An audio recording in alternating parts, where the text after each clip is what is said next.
સુરેન્દ્રનગર જિલ્લાના જેસડા ગામે ડિગ્રી વગર રવિન્દ્ર રોય નામનો યુવક વગર ડિગ્રીએ દવાખાનું ચલાવતો હતો। જિલ્લા એસઓજી પોલીસે દરોડા પાડી બોગસ તબીબને દવાના જથ્થા સાથે ઝડપી લીધો। બોગસ તબીબ પાસેથી કુલ 39,000ની દવાઓ પણ જપ્ત કરવામાં આવી।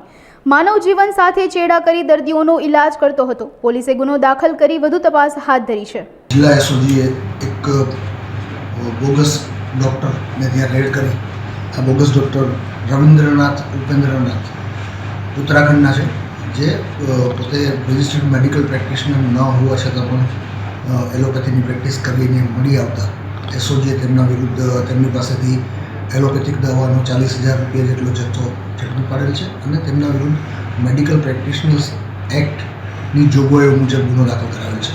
હાલે ધાંગધ્રા તાલુકા પોલીસ સ્ટેશનમાં ગુનો રજીસ્ટર કરાવી ડૉક્ટર ત્યાં કસ્ટડી હેઠળ છે અને વિશેષ તપાસ ધાંગધ્રા તાલુકા પોલીસ સ્ટેશન ચલાવી